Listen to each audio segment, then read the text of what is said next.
Мұса пайғамбардың алейхиссалам үмбеті: уа Мұса, Раббымызды тамаққа шақырғымыз келеді. Бір күні біздің қонағымыз болсын. Қолымыздан келгеннің бәрін ұсынуға дайынбыз дегенде, Мұса пайғамбар алейхиссалам оларды ұрсып былай дейді: бұл қалай болады? Алла тағала тамақтану, ішіп жеу, мекенге мұқтаж болудан пәк. Енді мұндай ойды ақылдарыңа да алмаңдар. Бірақ Мұса пайғамбар алейхиссалам Тұр тауына шығып Аллаға кейбір өтініштерін білдірмек болғанда, Алла тағаладан мынадай үндеу естіледі: уа Мұса, құлдарымның маған жасаған шақыруын неге жеткізбейсің? Мұса алейхиссалам: уа Раббым, олар жасаған шақыруды жеткізуге ұяламын. Сіздің ұлылығыңыз бұл айтылғандардан пәк деп жауап береді. Алла тағала: құлдарым айт, олардың шақыруына жұма күні кешке барамын дейді. Мұса пайғамбар алейхиссалам қайтып келіп, бұл хабарды үмбетіне жеткізеді. Олар дайындыққа кіріседі. Қойлар мен сиырлар сойылады. Мүмкін болғанша мол дастархан жайылады. Өйткені қонаққа келетін ешқандай да әкім де, патша да, басқа жаратылыс та емес. Барлық әлемнің жаратушысы қонақ болмақ еді.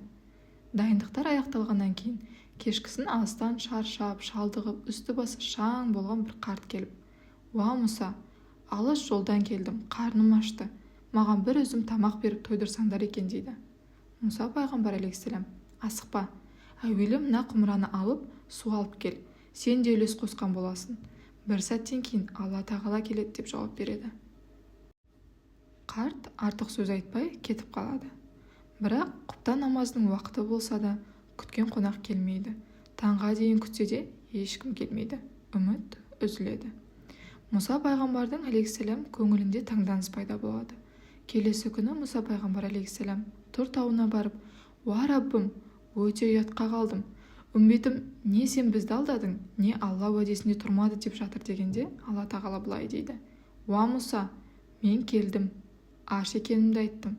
Бірақ сен мені су алуға жібердің. Бір үзім нан да бермедің. Сен де, үмбетің де мені қабылдамадыңдар. Мұны естіген Мұса пайғамбар алейхиссалам: уа Раббым, тек бір қарт келген еді. Ол жай ғана құл болатын, Алла емес. Бұл қалай деп сұрағанда Алла тағала: мен сол құлыммен бірге болдым. Егер сендер оны тойдырсаңдар, мені де тойдырған болар едіңдер. Өйткені мен аспанға да, жерге де сыймаймын. Мен тек дәрменсіз құлымның жүрегіне ғана сыямын. Мен сол құлыммен бірге келдім. Оны аш қайтарғандарыңмен мені де қайтарған болдыңдар деп жауап береді. Осылайша Алла разылығы үшін жасалған әр іс тікелей Аллаға жасалғандай болады. Алла тағала мұндай адамнан разы болады.